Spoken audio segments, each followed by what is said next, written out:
wanna be the greatest, but one day I blow up from the basement. Statement, the top is so vacant, I don't hear shit. Alright, good day mga lads. Ayun, so for today, may kukunin ako. Kung naalala nyo yung sinabi ko na naghanap ako ng pang GP concept na pipe. Ayun, so dumating na yung in-order kong pang GP concept na pipe. Yun, yung napili ko mga lads, yung Replica Pro, yung GP type. Ayun, so kukunin ko siya ngayon. Bali, kadarating lang dun sa seller. Makikipag-meet ako ngayon dun sa may Ayala Feliz. Check ko na lang kung ano bang mayroon dun sa pipe na yun. No? Kung tama ba yung ano nila, nasa description ng mga seller. Kasi minsan nagugulan ako dun sa size ng elbow kasi yung iba, sinasabi na yung GP type is 32mm lang yung ano, adapter to canister. Yung iba naman, 32mm dun sa may inlet, kumbaga dun sa may elbow mismo. 38mm dun sa may adapter to canister. Yun, mas okay sa akin yun yung 32 to 38. Kaysa naman yung 32 lang yung sa may adapter to canister. Medyo maliit yun. Kaya nga pang GP type kasi dapat medyo malaki na konti.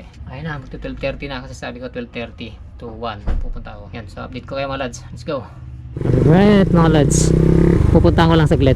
Hindi naman kalayuan yun sa amin. San Roque na to eh. Dito na nag-open ng cam kasi matraffic.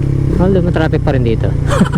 Nagpunta na kaya si Bossing. Hindi ko na tinignan yung reply niya eh kung pupunta na ba. Basta ang sabi ko 12:30 to 1 PM.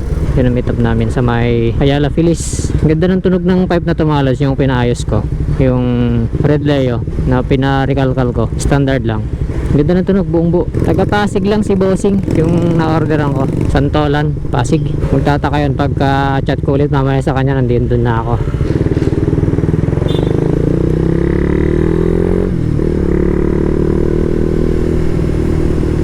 Ano, Ayala Feliz. Dito na ako, Bossing. Where na you?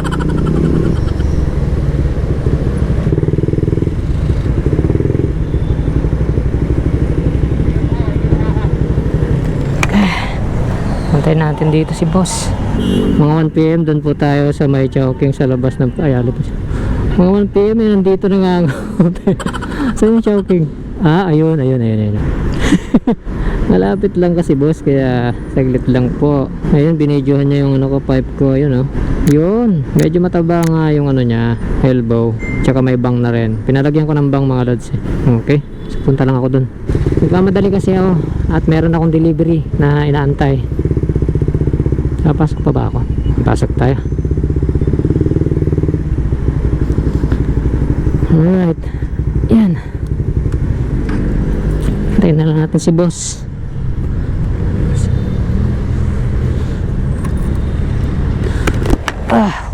Ayan yung ano ko, yung pipe ko na nagustuhan ko yung tunog, pero yun nga, hindi siya pang GP concept, so naghanap tayo ng pang GP concept. So eto, hindi ko sure kung ikikip ko ba to or papakawalan ko na, kasi may tropang umawit sa akin eto mga lods, yung pipe na yan. Maganda nga naman talaga, naging parang Gen 1 siya, tapos ang ganda ng pagkakagawa din, ganda ng tunog. Kahit ako mismo nagustuhan ko mga lods. Yan, so antayin na lang natin si Bossing. Update ko kayo mga lods. A few minutes later. Alright mga boss, nakuha ko na siya. So mamaya na lang natin i-check sa bahay mga lods. Sukatin ko rin yung mga sukat ng tubo niya. I-check natin kung legit yung size na binigay sa akin. Meron na tayong pang GP concept mga lods.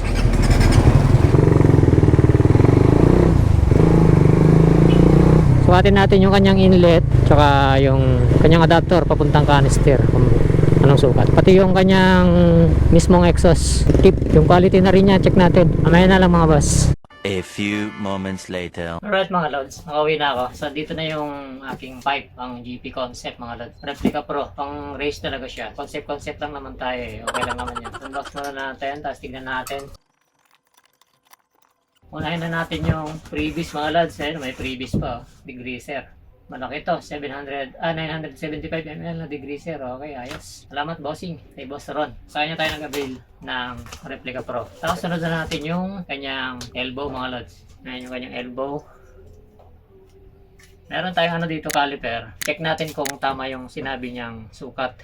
So dito tayo sa kanyang inlet. Sabi niya kasi 32mm yung kanyang inlet. Check natin.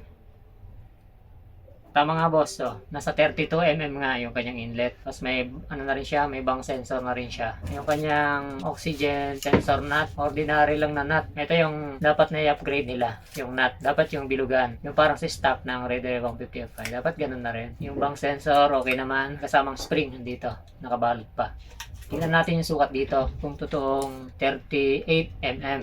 Yung outside diameter yung sinusukat natin mga lods, yung tubo na ginamit. Nasa 38 nga mga lods. Kung pasensya ninyo na yung caliper ko kasi wala talagang caliper na yung digital. So ako na mismo nagsasabi na nasa 38 mm nga yung kanyang adapter papuntang canister.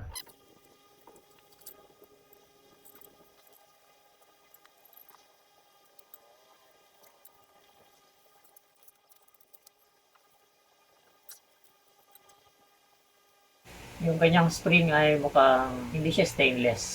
Ito na yung kanyang elbow. Dito naman, sa pato. So, dapat nilang improve. Sa loob, ayan, dapat malinis yan. Makinis. Dapat. Kasi, pag hindi yan masyado makinis, maaaring sumingaw dito. Sa weld nila, okay naman. Maganda. Okay na rin. Ginamit naman na stainless. Hindi ako sigurado kung 304 ba to o 202. Tapos, dito na tayo mga lods sa canister. Clear finish mga lods na matte look. Ayan yung pinili ko. Likod. Okay. Ayos. So, masabi ko naman, first impression, dito rin. Sa weld mga lods. Ayan o. Yan. Mas maigi kong pagbutihin pa to. Paggawa. Siyempre, yung mas makinis, mas okay, di ba? Pero okay na siya. Okay na rin. Pero kung ganito yung makikita mo, ayan o. Nakikita nyo mga lods. Dapat wala yan. Mas quality pa. Habang tatagal naman siguro mag-improve pa yan. Okay na okay. Sukatin na natin mga lods. Siyempre dito, alam na natin na 38mm din. Kasya yung 38mm. Dito sa tip, ito yung susukatin natin. Pagpasensya na ulit yung caliper. Sabi niya is 30mm itong na to. Ito kanyang tip. Yan, 32. 32mm. So, salpak natin na ang makita naman.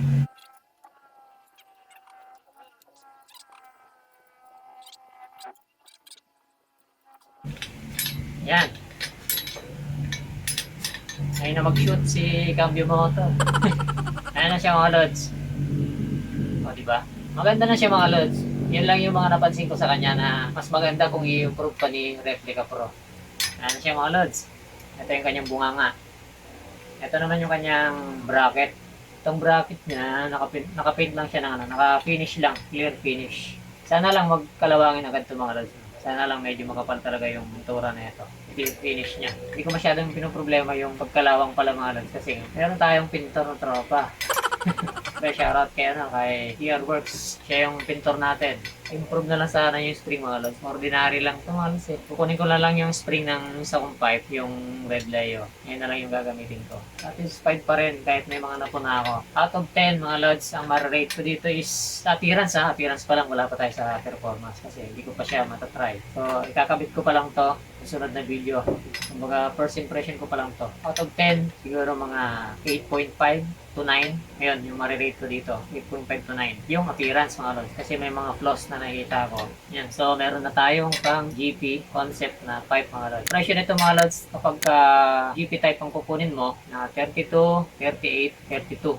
Yung tip. Kapag nagpagawa ka nito mga lods, bibigyan ko kayo ng ideya. Kasi ang pagkakuha ko nito is nasa 4.6 ang SRP. SRP lang to nakuha mga lods, 4.6. Kapag ganito pinagawa mo yung 32, 38, 32. Plus yung kanyang bang sensor na extra, yung pang pa-dyno. Plus 400 siya mga lods. So bali 5K lahat mga lods pagka ito yung kukunin mo. Yan, so idea lang sa mga gusto. Hindi po ito sponsored mga lods ha, pero Replica Pro baka naman.